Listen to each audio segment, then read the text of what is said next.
டென்ஷனா இருக்கா? அவளை எங்க காணல? ஏமா அவ காலையில முடிச்சு எல்லாம் கிளம்பி போயிட்டாமா. அப்படியா? இப்பதான் போன் பண்ணனா. நான் போயிட்டேன், நான் எல்லாம் ப்ரோக்ராம் முடிச்சிட்டு தான் வருவேன்னு. எதுக்கு இப்படி பண்ணிக்கிட்டு இருக்கான்னு எனக்கு கொஞ்சம் கூட புரியலமா. கல்யாணத்தை முன்னுக்கூட்டி நல்லாதான் பேசினா, உங்களுக்காக நான் எல்லாமே விட்டுருவேங்க அப்படின்ட்டு, உங்களுக்காக நான் அதை செய்வேன் இது செய்வேங்க எவ்வளவு பாசமா பேசினா தெரியுமா. நான் நினைச்சேன் சரி நம்மளுக்காக எல்லாமே விட்டுருவேன் அப்படின்னு சொல்லியிருக்கான்னு நான் ஃபுல்லா அவளை நம்பினேமா. இப்போ 4 மாசமா நல்லாதான் லைஃப் போய்கிட்டு இருக்கு. ஒரு நாள் கூட எங்களுக்கு பிரச்சனை சண்டைன்னு வந்ததே கிடையாது. ஆனா இப்ப திடீர்னு இப்படி பண்ணிக்கிட்டு இருக்கா, எனக்கு ரொம்ப கஷ்டமா இருக்கு. சரி டென்ஷன் ஆகாதையா. ஆர்டர் சித்தம் இல்லாம நான் எதுவும் பண்ணிட்டேனோன்னு சொல்லி எனக்கு ரொம்ப கவலையா இருக்கு. கவலைப்படாதையா, ஏன்னா நம்ம ஜோம் பண்றோம், கண்டிப்பா ஏசப்பா மாத்துவாங்க, ஒன்னும் டென்ஷன் ஆகாது. அவனும் சரி காலையில இருந்து வேலையும் கிடைக்கல அப்படிங்கிற ஒரு டென்ஷன்லாம் மறுபடியும் அதுல போயிருக்கலாம். ஆனாலும் நீ கோவப்படாதையா, சண்டை போடாத, என்ன ஜோம் பண்ணுவோம், பாஸ்டர்ட்டையும் சொல்லி ஜோம் பண்ணுவோம், சரியா? ஆண்டவர் கண்டிப்பா மாத்துவாரு, சரியா? கவலைப்படாதையா. சரி வா சாப்பிட்டு வா, உனக்கு பிடிச்ச குழம்பு வச்சிருக்கேன், மீன் பொரிச்சு வச்சிருக்கேன், மீன் குழம்பு வச்சிருக்கேன், வா சாப்பிடவா, கொஞ்சம் சாப்பிடுவா. வேண்டாமா, எனக்கு வயிறே பசிக்கலமா, நீங்க கொஞ்சம் சாப்பிடுயா, வா. வேண்டாமா, எனக்கு மனசு சரியில்லை, வயிறு பசிக்கல, போங்கம்மா. சரி வா, நீ ப்ரேயர் பண்ணிட்டு வா, சீக்கிரம் நீ. அப்பாடா எவ்வளவு அழகா எனக்கு டைம் போச்சு தெரியுமா. ரோஸ், நான் உன்னை வேலைக்கு போவாதுன்னு நான் உன்கிட்ட சொன்னேன். எனக்கு அந்த ஃபீல்டு பிடிக்காது. மறுபடியும் சொல்லு கேட்க நீ எதுக்கு போன காலையில? சும்மா இருங்க, வேலை பார்த்து டயர்டா வந்திருக்கேன்னா இல்லையா, தேவையில்லாம எதுக்கு போட்டு இப்படி சொல்லிட்டு இருக்கீங்க? ஃபீல்டு பிடிக்காதுன்னு சொல்லிட்டு என் கூட வந்து நடிகன்னு உங்ககிட்ட சொல்லிட்டு இருக்கேன். இல்ல பிறகு எதுக்கு பிடிக்காதுன்னு. ரோஸ், கல்யாணத்துக்கு முன்னாடி நான் என்ன சொன்னேன்? எனக்கு அது பிடிக்காது, நீ போகாதுன்னு நான் எத்தனை நேரம் சொன்னேன். எனக்காக நீ எல்லாம் விட்டுருவேன்னு சொன்னால. இப்ப நான் ஒன்னொன்னா நினைச்சு எனக்கு டென்ஷனா இருக்கேன், நெஞ்சே வெடிச்சிரும் போல. வெடிக்காம பத்திரமா இருக்கட்டு, எதுக்கு போட்டு வெடிக்கணும்? கல்யாணத்துக்கு முன்னால சொன்னேன்னா இல்லன்னு இல்ல, அதுக்குன்ட்டு மாறவே கூடாதுன்னு இருக்கா என்ன? ஆசைப்பட்ட ப்ரொஃபஷனல்ங்க எப்படிங்க விட்டுட்டு போக முடியும்? அதே மாதிரி தானே ஐடில வேலை பார்க்கணும், ஐடி படிக்கணும்னு சொல்லிட்டு உழுந்து படிக்கலையா நீங்க? சொல்லுங்க. இப்ப ஐடில வேலை பார்க்க கூடாது விடுங்க அப்படின்னா நீங்க விட்டுருவீங்களா? விட மாட்டீங்கல்ல. உங்களுக்கு உங்க ஆம்பிஷனும் உங்களுக்கு உங்க ப்ரொஃபஷனும் ரொம்ப முக்கியம் தானே. அதே மாதிரிதான் எனக்கும். சும்மா எதையாவது நம்மகிட்ட சொல்லிட்டு இனிமேலும் உங்க எண்ணத்தை விட்டுருங்க. நான் என்னோட சினி ஃபீல்ட விட்டுட்டு, என்னோட சீரியல் ஆக்டிங்க விட்டுட்டு ரிட்டன் நான் வீட்டுக்குள்ள இருந்துகிட்டு உங்களை மாதிரி இந்த பாத்திரத்தை விளக்கிக்கிட்டும் மா போட்டுக்கிட்டு இருப்போம் நினைச்சுக்கிட்டு இருக்காதீங்க. என்ன எத்தனை நேரம் உனக்கு போன் பண்ணேன் தெரியுமா, எத்தனை மெசேஜ் பண்ணேன் தெரியுமா? சரி விடுங்க, வேலை பார்த்துட்டு இருப்பேன், எடுத்துக்க மாட்டேன், விடுங்களா. எதுக்கு மட்டும் ஃபோர்ஸ் பண்ணிட்டு இருக்கீங்க? போனை கொண்டாட முடியாது. போனை கொண்டா நீ இல்ல, எதுக்கு நீ பாஸ்வேர்டு வேற போட்டு வச்சிருக்கா? பாஸ்வேர்டு வேற மாத்திட்டேன்னு தெரியுதுல, சும்மா இருங்க. கல்யாணத்துக்கு முன்னாடி நீ என்ன சொன்ன என்கிட்ட? உங்க பாஸ்வேர்டு எனக்கு தெரியணும், என் பாஸ்வேர்டு உங்களுக்கு தெரியணும் நீ சொன்னால. இப்ப நீ எதுக்கு எல்லாம் மாத்தி வச்சிருக்கா? கல்யாணத்துக்கு முன்னாடி உங்களை கிட்ட வளைஞ்சுக்கிட்டு இருந்தேன், இப்பவும் வளைஞ்சுக்கிட்டே இருக்க முடியுமா? எல்லாம் மாறதாங்க செய்யும். ரோஸ், நீ எதுக்கு இப்படி மாறி போயிட்ட? எனக்கு டென்ஷனா இருக்கு. டென்ஷனா இருக்குன்னா ஒண்ணும் செய்ய முடியாதுங்க.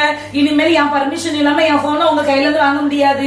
இனிமேல் என் சேட்டை பாக்குறது, கால் லாக்ஸ பாக்குறது அதெல்லாம் விட்டுருங்க. உங்களுக்குன்னு ஒரு போன் கொடுக்கப்பட்டிருக்கலாம், உங்க போன்ல நீங்க என்ன பண்ணணுமோ பண்ணுங்க. இது என்னோட போன், என்னோட பர்சனல், புரிஞ்சுச்சா? அடுத்து உங்களோட பர்சனல் உள்ள வரக்கூடாது.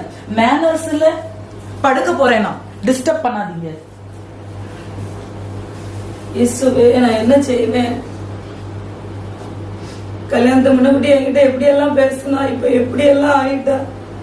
என் வாழ்க்கை என்னடி போக போதுன்னு எனக்கு கவலையா இருக்குது. என்னன்னே தெரியலமாமா, எனக்கு ஒரே தலை சுத்திட்டே இருக்கு. ஏன் உனக்கு தலை சுத்துது? மைனி, மைனி வாங்க. மைனி எப்படி இருக்கீங்க? நல்லா இருக்கீங்க. வாங்க வாங்க, உட்காருங்க. வாங்க வாங்க. திடீர்னு வந்திருக்கீங்க, ஒரு ஃபோன் கூட பண்ணலையே. ஒரு விஷயமா தான் வந்தேன். எப்படி உங்க மகன் ஏதாவது சொன்னாலா, பேசினாலா உங்ககிட்ட? என்னன்னு தெரியல மைனி, போனே அடிச்சா ஒரே பிஸின்னு வருது, போனே எடுக்க மாட்டேங்க. என்னன்ட்டு? ஆமா, என்னன்னு தெரியல மைனி. இப்ப 2 வாரமா என் மகன்கிட்ட ஒரே சண்டை போட்டுட்டு இருக்கா. இப்ப மேரேஜுக்கு முன்னாடி அவ சொன்னா நான் அந்த சீரியல் நடிக்கலாம் போக மாட்டேன் அப்படின்லாம் சொல்லி நல்லாதான் இருந்தாங்க. 4 மாசம் நல்லா சந்தோஷமா இருந்தாங்க. இப்ப நான் அங்கதான் போவேன்னு சொல்லி அன்னைக்கு சண்டை போட்டுட்டு போயிட்டு வந்துட்டா சீரியலுக்கு. என்ன சொல்றாங்கம்மா? நானும் சொல்லிதான் அனுப்பியிருந்தேன். போயிட்டாலவா? அன்னைக்கு கூட அங்க வந்திருந்தா மைனி. நான் அவட்ட எவ்வளவு படிச்சு சொன்னேன், நீ அந்த இது மருமகன் பேச்ச கேளுன்னு சொன்னேன்னு. அன்னைக்கு வந்து தங்கி நின்றுட்டு போயிட்டான். சொல் பேச்சே கேட்க மாட்டேங்க. அதான் இப்ப சரி நீங்க கொஞ்சம் சொல்லுவீங்கன்னு பார்த்தேன். ஏன்னா இப்ப என் மகன் பாவம், அவன் ரொம்ப நல்ல பையன். அவனுக்கு இப்ப என்ன பண்ணனே தெரியல. அவன் ரொம்ப கவலைப்படுறான், ரொம்ப கஷ்டப்படுறான். எப்படி என் லைஃப் இருக்க போதும்னு சொல்லி எனக்கு ரொம்ப கவலையா இருக்கு. அதான் கொஞ்சம் நீங்க உங்க மகளை கொஞ்சம் சொல்லுவீங்கன்னு சொல்லிட்டு தான் நான் வந்தேன். ரொம்ப பிடிவாரக்காரி. என்ன சின்ன வயசுல இருந்தே பாசம் கொடுத்து செல்லமா வளர்த்து விட்டா. அவட சொன்னாலும் நம்ம கேட்க போறதே கிடையாது. அவ பிடிச்ச பிடிவாதத்துக்கு தான் அப்படியே நின்றுட்டு இருப்பா. நீங்க கொஞ்சம் அட்ஜஸ்ட் பண்ணி போங்களாமே. நீ என்ன இப்படி சொல்றீங்க? நான் அட்ஜஸ்ட் பண்ணி போகணுமா? பிள்ளை எப்படி வளர்த்து வச்சிருக்கீங்க நீங்க? நாங்க அட்ஜஸ்ட் பண்ணி போகணுமா? நாங்க ஒத்தைக்கு ஒரு பிள்ளைங்கிறனால எங்களுக்கு 10 வருஷம் கழிச்சு பிறந்தவா மீனி. அதனாலதான் நான் ரொம்ப செல்லம் கொடுத்து அட்ஜஸ்ட் பண்ணக்கூடியதுக்கு பண்ணுவோமா? பண்ணுவோம். ஆனா இப்ப இதெல்லாம் நம்ம அட்ஜஸ்ட் பண்ண முடியாதுல்ல. இப்ப குடும்பத்துக்கு இது ஒத்து வராதுன்னு எவ்வளவு சொல்லியாச்சு. ஆனா கேட்கவே மாட்டேங்க. சரி நீங்க சொன்னாவது அவ கேப்பா அப்படின்னு தான் சொல்ல வந்தேன். ஆனா நீங்க சொல்றத பார்த்தோன்னா அவ சொல்லதான் கேட்டு நீங்க இருப்பீங்க போல இருக்கு. சரி நான் போயிட்டு வரேன். எனக்கு கொஞ்சம் இதா இருக்கு. நான் போயிட்டு வரேன். எந்த மாமா பேசிட்டு போறாங்க. இவன் சொன்னாலும் கேட்கவே மாட்டாள. என்ன அவங்ககிட்ட என்ன சொன்னீங்க? நான் செல்லம் கொடுத்து எடுத்தனா? செல்லம் கொடுத்ததே நீங்க தானே. அதனால தலைமையில தூக்கி வச்சு ஆடாதான் ஆடுனீங்க. சரி நீ வந்தப்போ நான் 2 இழுப்பு இழுக்காம விட்டுட்டோம். நான் அந்த பையனை பார்த்து பேசும்போதே நான் சொல்ல தானே செஞ்சோம். கல்யாணத்துக்கு பிறகு அந்த ஃபீல்டுக்கு எல்லாம் போக கூடாது, எதுவா இருந்தாலும் அந்த பையன்ட கேட்டுட்டு போன்னு நம்ம சொல்லியிருக்கோம். ஒரு பேச்சு கேட்காம பாருங்க. சரி அதான் இவ்வளவு வச்சுக்கிட்டு நம்ம தான் பேரெல்லாம் நார் அடிச்சுட்டு அலைய வேண்டியதான். நிம்மதியா நம்மள ஒரு போன் கூட பார்க்க விட மாட்டாங்க. ஏன் தான் எங்க வீட்டுக்கார் வேலைக்கு போனா சும்மா இருந்து வேலையை பார்க்க வேண்டியதானே. 10 தடவை கால் பண்ணிட்டு இருப்பாங்க அம்மா. அபி கால் பண்ண மாதிரி இருக்கு. ஹலோ. Hello rose. சொல்லு அபி, எப்படி இருக்க? நான் நல்லா இருக்கேன். நீ எப்படி இருக்கமா? நான் சூப்பரா இருக்கேன்பா. ஆமா, வீட்லதான் இருக்கியா இல்ல வேற எங்கேயும் இருக்கியா?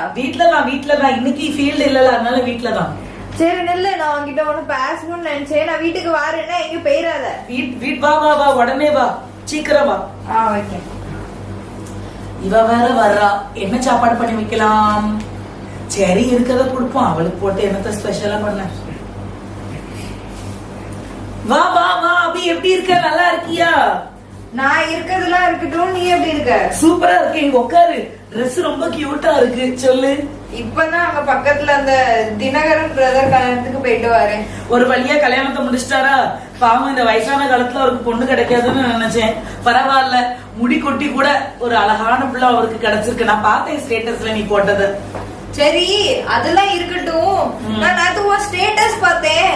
என்னமோ ஆன் தி ஷூட்டிங் டுடே அப்படிலாம் ஸ்டேட்டஸ் போட்டிருந்த. நீ தான் எல்லாம் விட்டுட்டியே. ஆமா, உனக்கு தெரியாதா? நான் ஃபீல்டுக்கு ஜாயின் பண்ணி தான் 20 நாள் கிட்ட ஆன மாதிரி ஆயிட்டேன். உனக்கு தெரியாதா? என்ன சொல்ற நீ? எங்க வீட்டுக்காரு வந்து சம்மதிக்கவே இல்லப்பா. நான் ரொம்ப கன்வின்ஸ் பண்ணி பார்த்தேன், சொல்லி பார்த்தேன். வீட்டுல இருந்து ரொம்ப போர் அடிச்சிச்சு. அதனால அரே ஆபீஸ் வேலைக்கு கூட போனேன்ப்பா. ஒழுங்கான சேலரி தரமாட்டுக்காங்க. ஏன் தெரியுமா? ஆபீஸ்ல நமக்கு ஒர்க் எக்ஸ்பீரியன்ஸ் கிடையாது. அதனாலதான் திருப்பி ஃபீல்டுக்கே போயிடலாமோன்னு டிசைட் பண்ணிட்டேன். எங்க வீட்டுக்காரரு எப்ப சொல்லிருக்காங்க போன்னு சொல்லி நானாதான் சண்டையை போட்டு போனேன். ஆனா நீ தான் கல்யாணத்துக்கு முன்னாடி ஆக்டிங் போக மாட்டேன் அப்படின்னு சொல்லி அவங்கள்ட்ட சொல்லி ப்ராமிஸ் பண்ணிட்டு நீ வரவே செஞ்ச. இப்படி நீயே அவங்கள ஏமாத்தலாமா?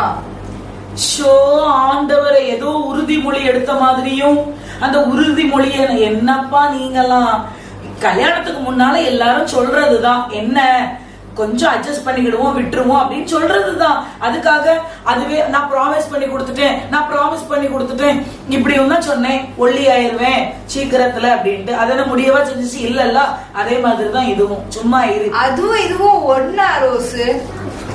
நீ உனக்கு புரியுதா இல்லையா? உன் ஹஸ்பண்ட் மாதிரி உனக்கு ஒண்ணுமே செய்யாத. நீ உட்கார்ந்த இடத்துல நீ சாப்பிட்டா மட்டும் போதும்னு இருக்கிற வாழ்க்கையில நீயே ஏன் மண்ணள்ளி போடுற? ஐயோ, இத கேட்டு கேட்டு கேட்டு எனக்கு காதெல்லாம் புளிச்சிட்டுப்பா. உன் ஹஸ்பண்ட் மாதிரி உனக்கு ஒரு ஆள் கிடைக்காது, உன் ஹஸ்பண்ட் மாதிரி ஒரு ஆளை கிடைக்காது, இப்படி சொல்லியே எனக்கு அவர் மூஞ்ச பார்க்கதே எனக்கு பிடிக்காம போயிட்டு. ஏன் தான் இப்படி பண்றீங்களோ தெரியல. இப்ப அவங்களுக்கு பிடிச்ச மாதிரி வாழறதுக்கு நான் அவங்களுக்காக ஒண்ணு வாழலப்பா. எனக்குன்னு ஒரு லைஃப் இருக்கு. இருக்கிறது ஒரு லைஃப், ஜாலியா வாழணும். அந்த குடும்பத்துக்கு உனக்கு என்ன குறைச்சல்? அவங்க என்ன நல்லா ஆவிக்குரியதுல இருக்காங்க, ஏசப்பாக்குள்ள இருக்காங்க. அவங்க ஜோம் பண்ற ஃபேமிலி, அவங்க கண்ணீர் விட்டு ஜோம் பண்ணிட்டு இருக்காங்க. நீ தேவையில்லாம எதுவும் வம்புல போய் மாட்டிக்காத. ஷோ ஆண்டவரை, இத சொல்றதுக்காக தான் இவ்வளவு தூரம் வந்தியா? எதுக்குதான் இப்படி பண்றியோ தெரியல. இதுக்கு நீ அந்த தினக்கரன் மூஞ்ச பார்த்துட்டு அந்த கல்யாணத்திலே போய் இருந்திருக்கலாம். தேவையில்லாம எனக்கு வேதனை கொடுக்கும்படியே இங்க வந்து இருந்துகிட்டு தேவையில்லாதது பேசிட்டு.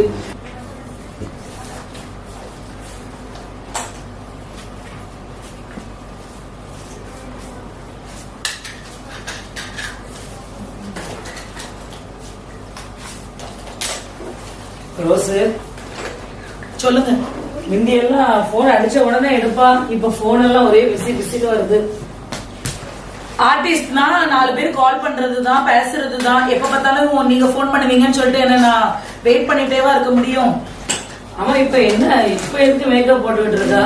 ஒரு முக்கியமான வேலை இருக்கு, கிளம்பி போலான்னு இருக்கேன். இப்ப மணி எத்தனை மணி? 9 மணி ஆகுது நைட்டு. ஆமா, ஒரு பார்ட்டி இருக்கு. எப்ப பார்த்தாலும் சொல்லிட்டே இருக்கீங்களா, எங்க போனாலும் சொல்லிட்டு போக மாட்டேன்ட்டு சொல்லிட்டு தொலைறேன் உங்ககிட்ட. ஒரு பார்ட்டி இருக்கு, அதனால அந்த பார்ட்டிக்கு போறேன். வரதுக்கு எப்படியும் ஒரு லேட் நைட் ஆயிரும். அதனால நான் வருவேன்னு சொல்லிட்டு நீங்க வெயிட் பண்ண வேண்டாம் என்ன? சரியா? போயிட்டு வரேன். அதெல்லாம் ஃபர்ஸ்டே போக வேண்டாம்னு சொல்லி பார்ட்டி அது இதுன்னு இப்படி நைட் எல்லாம் நீ எதுக்கு போறா? என்னங்க, ஃபீல்டு சினி ஃபீல்டுனா பார்ட்டி இருக்கதான் செய்யும். அதுக்குன்ட்டு எங்கேயுமே போக கூடாதா? உங்க மூச்சே பாத்துக்கிட்டு இருக்க முடியுமா? சும்மா போகும்போது எதுவும் சொல்லிட்டு இருக்காதீங்க, எனக்காக வெயிட் பண்ணாதீங்க. சரியா? என்கிட்ட சாவி இருக்கு, நீங்க பத்திரமா தூங்கிக்கிடுங்க. நான் வரும்போது லாக் திறந்துட்டு நானே வந்துருந்தேன். சரியா? போயிட்டு வாங்க செல்லக்குட்டி, பாய். மணி 1 மணி ஆகுது, இன்னும் அவ வரல. இதுக்குதான் நான் ஃபர்ஸ்டே சொன்னேன், இந்த ஃபீல்டு வேண்டாம். இப்படி நைட் எல்லாம் பார்ட்டின்ட்டு யாரு போவா? இயேசுவே, எனக்கு என்ன கஷ்டமா இருக்கு. எனக்கு எப்பதான் என் வாழ்க்கை மாற போகுதுன்னு எனக்கு தெரியல.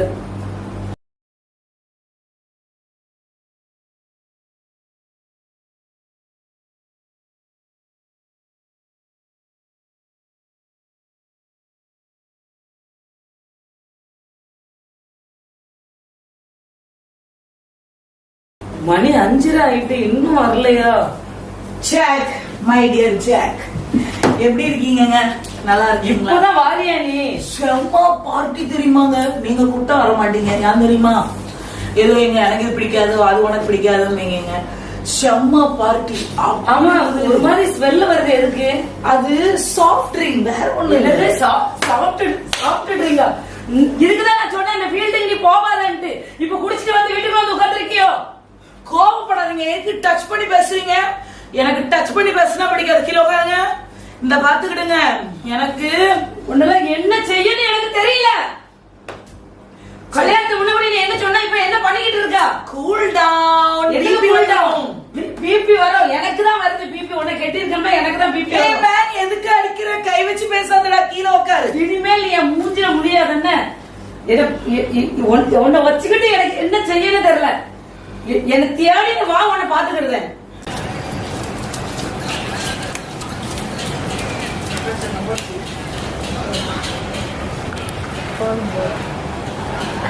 எவ்வளவு நேரமா கால் பண்றேன், இவங்க போன் எடுக்க மாட்டேங்காங்க. ஐயோ, அபிரேகாவுக்கு போன் அடிச்சு பாக்கேன்.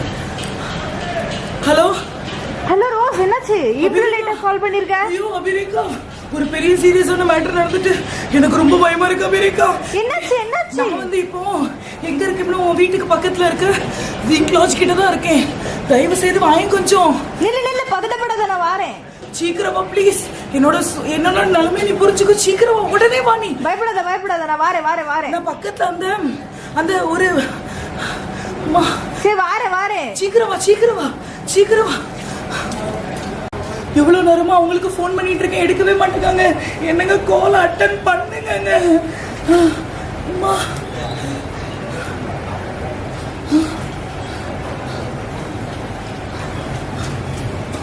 ரோஸ், என்னாச்சு?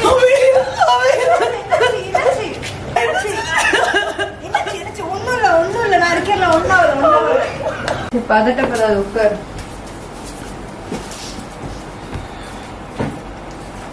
தண்ணி குடி.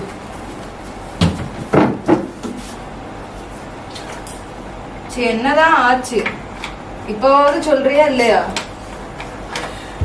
நான் வந்து ஃபீல்டுக்கு போய் சீரியல் எல்லாமே முடிச்சுட்டு நைட்டு ஃப்ரெண்ட்ஸ் எல்லாருமே கூப்பிட்டாங்க, லேசா பப்புக்கு மட்டும் போயிட்டு வந்துருவோம் அப்படின்னு. நானும் நினைச்சேன் சரி ஒரு 6 o'clock வேலை முடிச்சிட்டுல, ஒரு 9 o'clock வரைக்கும் நம்ம அங்க இருந்து கொஞ்சம் என்ஜாய் பண்ணிட்டு அப்புறம் வீட்டுக்கு போலான்னு நினைச்சா அங்க வச்சு ஒருத்தன் அபியூஸ் பண்ண வந்துட்டான். அதுக்கப்புறம் அவன்கிட்ட சண்டை போட்டு என் கூட யாருமே இல்ல, இருந்தவங்க எல்லாருமே ஓடி போயிட்டாங்க. அபி நான் எவ்வளவு பயந்துட்டு தெரியுமா? அல்லாத நான் எப்படி ஓடி வந்தேன் தெரியுமா? நல்ல வேலை எனக்கு எதுவுமே ஆகல, இல்லைன்னா நான் என்ன பண்ணிருந்திருப்பேன். ஐயோ இப்ப உனக்கு புரியுதா ரோஸ்? எதுக்கு நான் உன் புருஷன், உன் மாமியார், உங்க அம்மா அப்பா எல்லாரும் எதுக்கு இந்த ஃபீல்டு வேண்டாம் வேண்டாம் வேண்டாம்னு சொன்ன உனக்கு புரியுதா இல்லையா? இப்ப உனக்கு இது பண்ணி என்ன கிடைச்சது? இப்ப நீ சந்தோஷமாவா இருக்க? இல்ல இப்ப பாரு எங்க கொண்டு வந்து நீ நிறுத்தி இருக்கன்னு. ஜஸ்ட் மிஸ் இல்ல, நிலைமை கைமீறி இருந்தா யாரு என்ன பண்ணிருக்க முடியும்? கொஞ்சமாவது புரிஞ்சுக்கோ. பைபிள்ல என்ன எழுதிருக்கு தெரியுமா? கடைசி காலத்துல இந்த மாதிரி கட்டுக்கதைக்கு தான் மக்கள்லாம் அடிமையாகி போவாங்கன்னு எழுதிருக்கு. இப்ப நீயும் அந்த கட்டுக்கதைக்கு துணை நிக்கிற மாதிரி ஆயிட்டு பாரு. நீ என்ன பண்ணிட்டு வந்திருக்கா? சரி நீ முதல்ல அந்த ஃபீல்டுக்குள்ள போறேன், நான் சும்மா வேலைக்கு தான் போறேன்ட்டு போனா சரி, அது வரைக்கும் கூட ஒத்துக்கோமே. அதுக்கப்புறம் என்ன நீ பப்புக்கு எல்லாம் போயிருக்கா? பப்புல என்ன நீ ஒரு நாள் சும்மா போனா, 2 நாள் சும்மா போனா, அதுக்கப்புறம் உனக்குள்ளேயும் அந்த குடி, அந்த ஆட்டம், அந்த தீவிரிக்கிறது எல்லாம் உனக்குள்ளேயும் வர ஆரம்பிச்சிட்டுல. உனக்கு புரியுதா இல்லையா? இந்த சரீரத்தை ஆண்டவர் தன்னோட சாயலா படைச்சிருக்காங்க, அதை எவ்வளவு ஆண்டவர் மேன்மையா படுத்தி வச்சிருக்காங்க. நீ அதை தீட்டுப்படுத்தலாமா? அந்த சரீரத்தை ஆண்டவர் தேவனுடைய ஆலயங்கிற மாதிரி ஆண்டவர் வந்து அதை ஒப்பிட்டு இருக்காங்க. அது எவ்வளவு புனிதமானது. நீ அதை போய் எப்படி குடி இந்த மாதிரி விஷயங்களை வச்சு அதை தீட்டு பண்றது எவ்வளவு தப்பு தெரியுமா? இது என்ன சந்தோஷம் ரோஸ்? எனக்கு புரியல. நீ இப்படி உன் புருஷனை அழ வச்சுட்டு அங்க பப்புல போய் சந்தோஷமாடுறது இது என்ன உண்மையான சந்தோஷம் நீ நினைச்சிட்டு இருக்கியா? உன் புருஷன் இங்க அழுதாலும் உனக்கு பரவாயில்ல, அதை பத்தி கவலையே இல்லாம நீ சந்தோஷமா இருக்கிறது, அந்த சந்தோஷம் நிலைக்கும்னு நீ நினைக்கியா? இந்த உலக சந்தோஷம் மாயைன்னு எனக்கு உனக்கு புரியுதா இல்லையா? மாயைங்கிறத அந்த உலகமே நிரூபிச்சுட்டு பாத்தியா? இவ்வளவுதான் நீ நினைக்கிற சந்தோஷம். உண்மையான சந்தோஷம் என்ன தெரியுமா? உனக்கு பிடிச்சதெல்லாம் விட்டு கொடுத்து, உன் கணவர் உனக்கு பிடிச்சதெல்லாம் எவ்வளவு நிறைய விட்டு கொடுத்துருக்காங்க, அதே மாதிரி நீயும் விட்டு கொடுத்து 2 பேரும் இணைஞ்சு வாழ்றதுதான் சந்தோஷம். இதுதான் புருஷன் பொண்டாட்டிக்கு சந்தோஷம். அதை புரிஞ்சுக்கோ முதல்ல ரோசினி. நீ அதுவும் இல்லாம நீ இப்படி பாவம் பண்ணிட்ட, எவ்வளவு பெரிய விஷயம் தெரியுமா இது? ஆண்டவர் பைபிள்ல கூட ஆண்டவர் சொல்லியிருக்காங்க, அவனவன் செய்கிற கிரியைகள் தக்கதாக நான் அளிக்கும் பலன் என்னோட கூட வருதுன்னு ஆண்டவர் சொல்லியிருக்காங்க. அந்த நியாய தீர்ப்பு நாளில ஆண்டவருடைய ஆக்கினைக்கு உள்ளான நம்ம என்ன பண்ண முடியும்? அதுக்கப்புறம் என்ன பண்ண முடியும்? ஆண்டவர்கிட்ட அழுது ஒண்ணுமே பிரயோஜனம் இல்ல. உனக்கு புரியுதா? இது ஆண்டவர் எவ்வளவு பார்த்து பார்த்து கண்ணு மூக்கு வாய் ஆண்டவர் கஷ்டப்பட்டு என் மகன்னு செதுக்கி வச்சிருக்க அந்த உடம்ப நீ எப்படி தீட்டுப்படுத்தலாம்? உன் சரீரம் எவ்வளவு புனிதமானது, எவ்வளவு ஆலயம் மாதிரி ஆண்டவர் அதை ஆலயம்னு சொல்றாங்கன்னா அப்ப ஆண்டவர் அதை எவ்வளவு பரிசுத்தமா வைக்கணும்னு ஆசைப்பட்டிருப்பாங்க. இப்போ வந்து புரிஞ்சுக்கோ. உனக்கு உன் புருஷன், நான் இடையில கூட உன் புருஷன்ட்ட போய் பேசினேன், நீ இல்ல அப்போ வீட்டுல, நீ அப்பவும் பார்ட்டிக்கு போயிட்ட. அப்போ உன் புருஷனுக்கு கேட்கல, உன் புருஷன் அல்லாத குறைதான். அவங்க எவ்வளவு ஏங்குறாங்க தெரியுமா? என் பொண்டாட்டி முதல் கல்யாணத்துக்கு முன்னாடி இருந்த மாதிரி இல்லவே இல்ல, அவகிட்ட பார்த்தா அந்த அன்பு அந்த பாசம் எங்கன்னே தெரியல.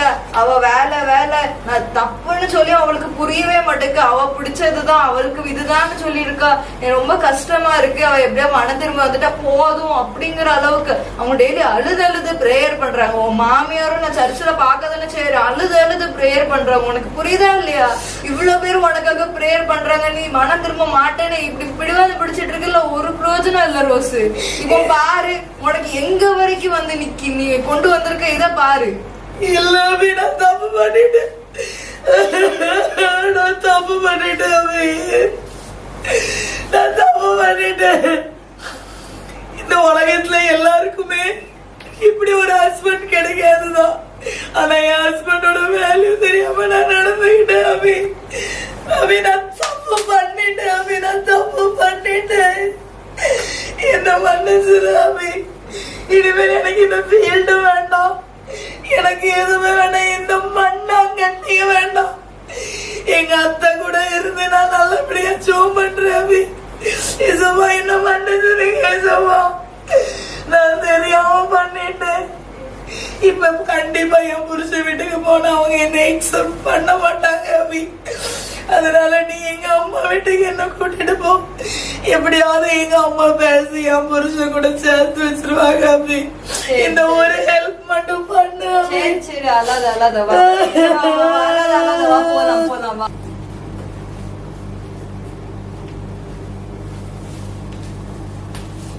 நீ கவலைப்படாதயா, நம்ம ஜெபிச்சுட்டு இருக்கோம். கண்டிப்பா ஏசப்பா நம்ம விண்ணப்பத்தின் சத்தத்தை கேட்டு கண்டிப்பா நமக்கு பதில் கொடுப்பார். பாரா யாரும் இந்த காலையில வெயில் அடிக்கிச்சு. நான் வாங்க ஒரு நிமிஷம் இருவா. மைனி என்ன இந்த காலையில வந்திருக்கீங்க? வாங்க வாங்க வாங்க வாங்க. என்னங்க என்ன மன்னிச்சிருங்க. எழுப்பு எழுப்பு, என்ன ஆயிட்டு? என்ன மன்னிச்சிருங்க.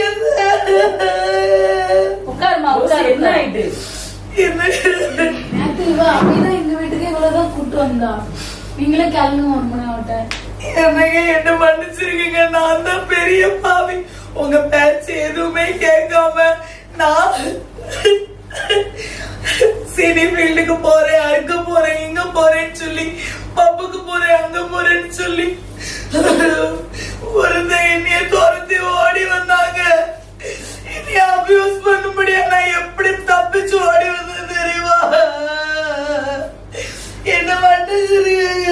சரி, நான் மன்னிச்சிட்டேமா. அழாத அழாத, எதுக்கு அழுறா? அழாத. எங்க நீங்க என்னைய ஏத்துக்கிட மாட்டீங்களோன்னு நான் ரொம்ப பயந்தேங்க. நல்ல வேலை நீங்க என்னைய சேர்த்துக்கிட்டீங்க. இனிமேல் எனக்கு இந்த சினி ஃபீல்டு வேண்டாம், எனக்கு எதுவுமே வேண்டாங்க. எனக்கு நீங்க மட்டும் போதுங்க. நீ மனம் திரும்பி வந்ததே எனக்கு எவ்வளவு சந்தோஷமா இருக்கு தெரியுமா? இப்போ கூட நானும் அம்மாவும் பிரேயர் பண்ணிக்கிட்டு இருக்கும் போது அதான் சொன்னோம். மனம் திரும்பி நீ வந்துட்டா. நான் ஒரே வார்த்தை தான் ஆண்டோட ஜெபம் பண்ணிட்டு இருந்தேன், ஏதாவது ஒரு சிச்சையை கொடுத்து என் மனைவியை என்கிட்ட கொண்டுட்டு வாங்க அப்படின்னு. பத்தியா, அதே மாதிரி ஏசப்பா கொண்டுட்டு வந்திருக்காங்க. பத்தியா, இனிமேல் நான் எங்கேயுமே போக மாட்டேங்க. எனக்கு வேலைக்கே போக வேண்டாம், நான் வீட்டுல இருந்துக்கிறேன். அத்தை கூட நான் நல்லா ஜெபம் பண்றேன், அப்புறம் வெளியே போறேன், பைபிள் வாசிக்க, அத்தை கூட சேர்ந்து ஊழியத்துக்கு போறேங்க. என்ன பண்ணிச்சுருங்க. இனிமேல் நான் வேலைக்கே போக மாட்டேன். வெளியே வேலையும் எனக்கு வேண்டாம், சினி ஃபீல்டு எதுவுமே எனக்கு வேண்டாம். உங்களுக்கு சாப்பாடு பொங்கி கொடுக்கணும், உங்களை சேவை பண்றதுதாங்க எனக்கு வேலை. வேற எதுவுமே எனக்கு வேண்டாங்க. நான் உங்களை நல்லா அழாத ரோஸ். நீ மனம் திரும்பினதே எனக்கு ரொம்ப சந்தோஷமா இருக்கு. இது எல்லாத்துக்கும் காரணம் அபிதாங்க. அபிதான் என்னைய கூட்டிட்டு வந்தா. அபி மட்டும் இல்லன்னா என் நிலைமை என்ன ஆயிருந்திருக்கும். உங்களுக்கு எவ்வளவு போன் பண்ண தெரியுமா? நீங்க போனே எடுக்கல. நான் ஒரு சின்ன பாவத்துல அப்படியே இருந்துட்டேன். அப்பாவுக்கு போன் அடிச்சேன், அம்மாவுக்கு போன் அடிச்சேன். நான் தாங்க தப்பு பண்ணிட்டேன். கல்யாணத்துக்கு முன்னால என்கேஜ்மெண்ட் டைம்ல எல்லாம் நான் உங்ககிட்ட எப்படி பேசிட்டு இருக்கும் போது எப்படிலாம் உங்ககிட்ட பாசமா பேசினேன். நீங்க இந்த சினி ஃபீல்டு பிடிக்காதுன்னு சொல்லும் போது உங்களுக்கு நான் ப்ராமிஸ் எல்லாம் பண்ணி கொடுத்தேங்க.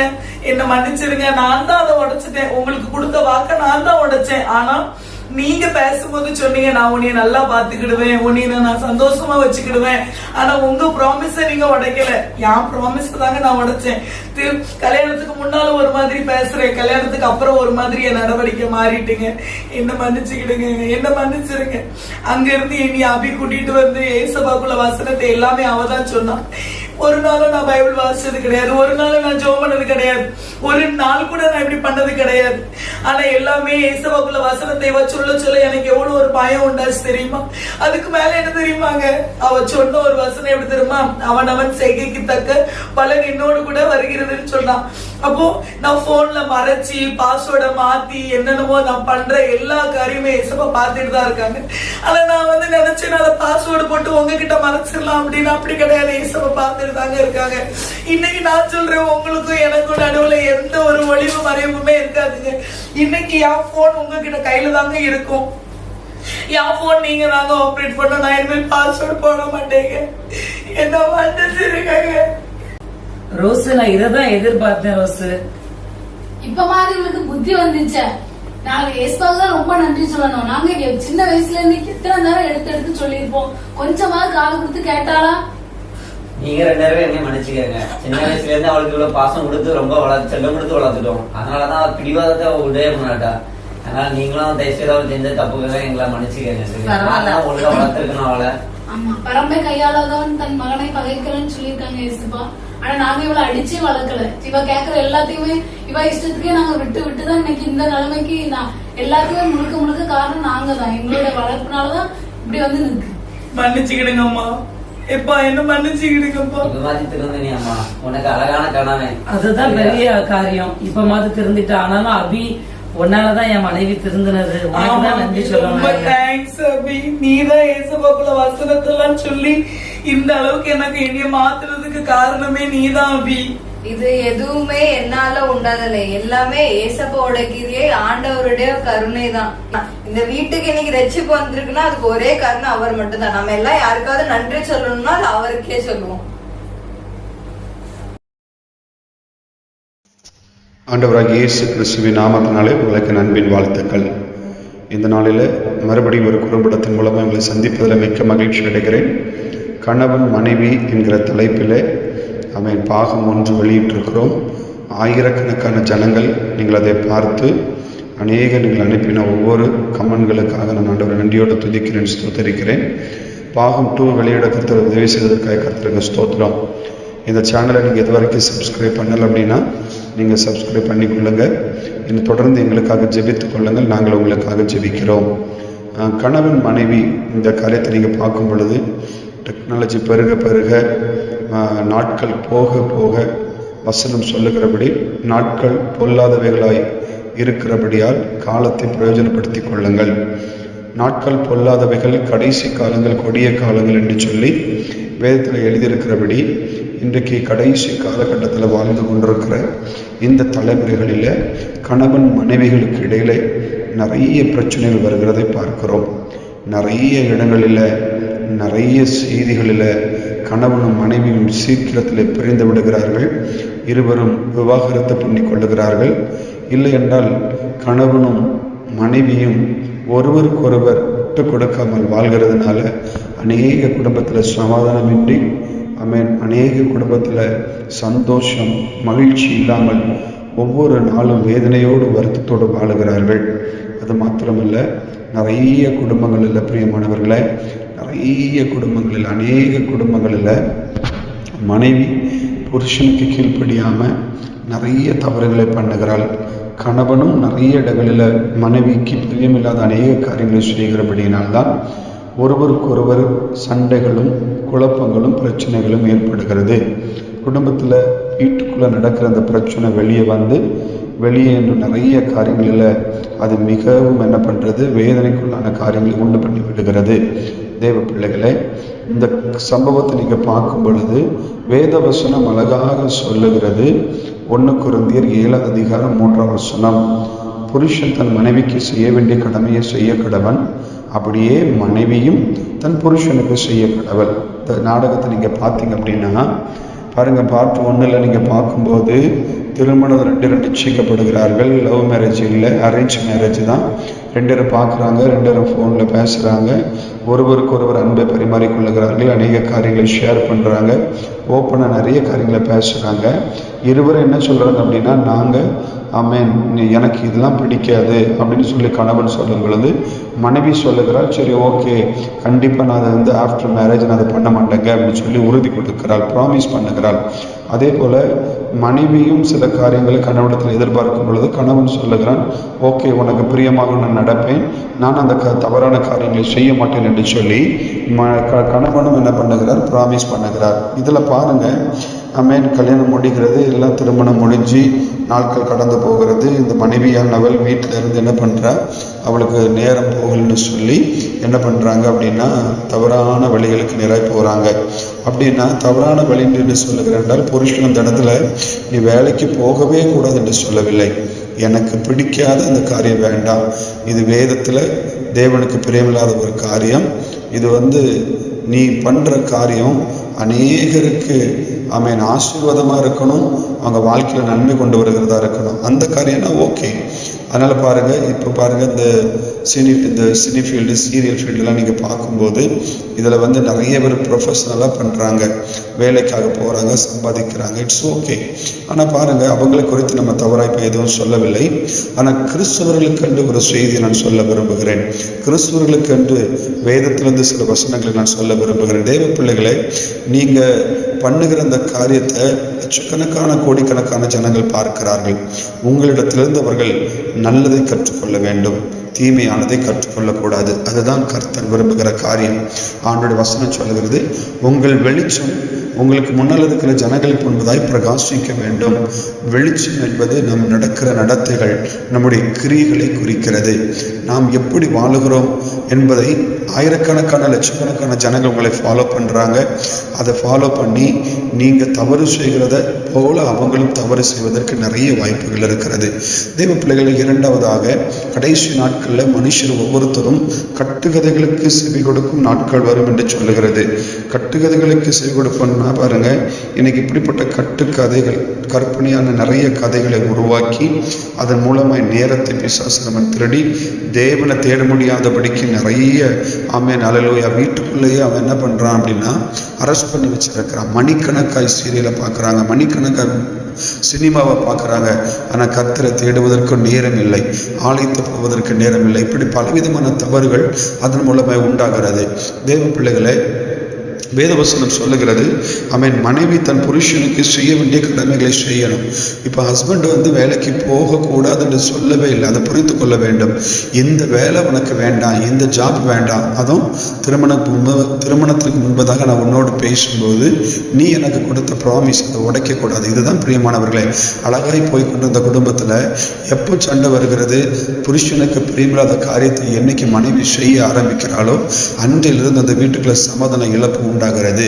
அப்போ அந்த சமாதான இழப்பு உண்டாகிறதுக்கு காரணம், வீட்டில் பிளவுகளும் பிரிவுகளும் உண்டாகிறதுக்கு காரணம், மற்றவர்களுக்கு தெரிய வருகிறதுக்கு காரணம் என்ன அப்படின்னா புருஷனுக்கு பிரியமில்லாத காரியத்தை செய்வது. புருஷனுக்கு பிரியமில்லாத காரியத்தை இந்த மனைவி செய்ய ஆரம்பித்ததிலிருந்து வீட்டில் சந்தோஷம் இல்லை, மகிழ்ச்சி இல்லை. மனைவியானவள் நான் பிடிச்சது தான் செய்வேன், நான் விருப்பப்பட்டதை தான் செய்வேன் என்கிற அந்த அடாவடித்தனம் பாருங்க, அது என்னை யாரும் ஒன்றும் பண்ண முடியாது என்கிற அந்த அடாவடித்தனம் என்கிற அந்த குணம் உங்களுக்குள்ள இருந்தபடினால புருஷன் என்ன செய்வதென்று தெரியாமல் சில இடங்களில் பார்த்தீங்க அப்படின்னா புருஷன் அடிப்பார், குடிப்பார், என்னை மாத்திரமல்ல டைவர்ஸ்க்கு போவார். இது எனக்கு நீ வேண்டான்னு சொல்லி பலவிதமான சண்டைகள் நடக்கும்.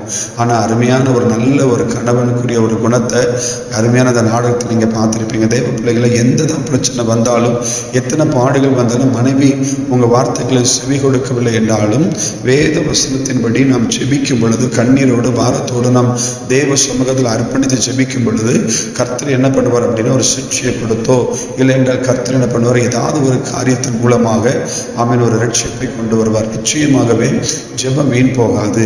இதை பார்க்கிற தேவ பிள்ளைங்க, நீங்கள் இப்பேற்பட்ட ஒரு காரியத்தில் நீங்கள் இருப்பீங்கன்னா நிச்சயமாகவே நீங்கள் வேற எந்த தவறான முடிவும் எடுக்கக்கூடாது. தவறான முடிவு உங்கள் குடும்பத்தில் நிறைய பிரிவுகளை கொண்டு வந்துடும். தவறான முடிவு உங்கள் குடும்பத்தில் பிளவுகளை கொண்டு வந்துடும். தவறான முடிவு விவாகரத்து கொண்டு வந்துடும். நிறைய இடத்துல பார்த்தீங்க அப்படின்னா உடனே என்ன பண்ணுவாங்க, தாயும் பிள்ளையும் சேர்ந்து மருமகளை அடித்து வெளியே விரட்டி, இல்லை அப்படின்னா இல்லை நீ அவளை டைவர்ஸ் பண்ண, நான் உனக்கு வேற கல்யாணம் கட்டித்தாரேன், இப்படி பலவிதமான தவறான சிந்தனைகளை தூண்டி விடுவார்கள். இது எல்லாமே தவறு. இந்த இடத்துல இப்படிப்பட்ட சூழ்நிலைகளை எந்த கணவர்மார்கள் இருந்தாலும் நீங்கள் செய்ய வேண்டிய ஒரு காரியம், வேதத்தை எடுங்க, வாசிங்க. அதில் என்ன கொடுத்துருக்குது வசனம் அழகாக சொல்லுகிறது. நம்முடைய நடத்தையினால மனைவி என்ன பண்ண முடியும், ஆதாயமாக்கி கொள்ள முடியும். அதே போல மனைவியும் தன்னுடைய நடத்தையினாலே புருஷனை ஆதாயமாக்கி கொள்ள முடியும். அதாவது எபேசியர் 5:24 சொல்லுகிறது, மனைவிகளும் தங்கள் சொந்த புருஷர்களுக்கு எந்த காரியத்திலும் கீழ்ப்படிந்திருக்க வேண்டும். ஒரு கீழ்ப்படிதல் நிச்சயமாக மனைவிக்கு தேவை. புருஷன் வேண்டாம் அப்படின்னா ஒருபோதும் அந்த காரியத்தை செய்யக்கூடாது. புருஷன் வேண்டாம் அப்படின்னா ஒருபோதும் அந்த தவறை செய்யக்கூடாது. புருஷன் வேண்டாம் அப்படின்னா அதை அப்படியே நீங்கள் விட்டுடணும். அப்படி நீங்கள் விட்டுட்டீங்க அப்படின்னா உங்கள் குடும்பம் சந்தோஷமாக மகிழ்ச்சியாக இருக்கும். ஒருபோதும் உங்கள் குடும்பத்துக்குள்ள சந்தைகள் வரவே வராது. தெய்வ பிள்ளைகளை இதை பார்க்கிற குடும்பத்தில் ஒரு வேளை இப்படிப்பட்ட பிரச்சனைகள் வரும். நான் இந்த காரியத்துக்காக மாத்திரமல்ல, இன்னும் பலவிதமான காரியங்களில் பலவிதமான பிரச்சனைகளில் இப்படிப்பட்ட சமாதானம் உடைந்து காணப்படுகிறதோ, நீங்கள் கர்த்தரை நோக்கி மாத்திரம் பாருங்க, ஜெபிங்க, தவறான முடிவு எடுக்காதீர்கள், காத்திருங்க. பொறுமையோடு நீங்கள் குடும்பமாக ஜெபிக்கும் பொழுது நிச்சயமாய் கர்த்தர் மாற்றங்களை உண்டு பண்ணுவார். நான் இப்போ உங்களுக்கு ஜெபிக்கிறேன். பரிசுத்த நல்ல பிதாவே, இந்த நேரத்தில் கூட ஆண்டவர் இந்த குறும்படத்தின் மூலமாய் நம்முடைய பிள்ளைகளோடு நீர் பேசுகிறதற்காக ஸ்தோத்திரம். இந்த பார்ட் 2 மூலமாய் கர்த்தர் பேசுவீராக. ஆண்டவரே ஸ்தோத்திரம். சொந்த சரீரம் கர்த்தாவை உங்களுடைய சாயலாய் நீங்கள் உருவாக்கி வச்சிருக்கிற சரீரம், அந்த சரீரத்தை தீட்டுப்படுத்தவோ குடிக்கவோ ஆண்டவரே ஸ்தோத்திரம் தவறான காரியங்களை பண்ணவோ ஒருபோதும் நீங்கள் வேதத்தில் அனுமதிக்கல.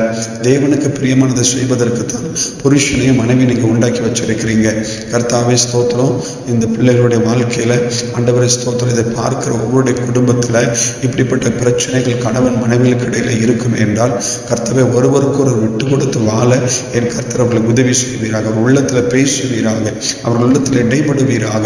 ஆண்டவரே இந்த நாடகத்தின் மூலம் பார்க்கும் பொழுது ஆண்டவரே ஸ்தோத்திரம், கணவனுக்கு பிரியமில்லாத காரியத்தை மனைவி செய்ததுனால ஆண்டவரை முதல்ல ஆண்டவரை ப்ரொஃபஷனலா வேலை பார்க்கணும் அப்படின்னு சொல்லி போய் கடைசியில பாவத்துல விழுந்து, கடைசியில் அக்கிரமத்துல விழுந்து, குடிக்கு அடிமையாகி இப்படி பலவிதமான தவறுகள் செய்ததுனால குடும்பம் உடைஞ்சி ஆண்டவரை மிகவும் ஆண்டவரை நொறுக்கப்பட்ட நேரத்தில் உம்மை நோக்கி பார்த்த பொழுது நீங்கள் விடுதலை கொடுத்தீங்க.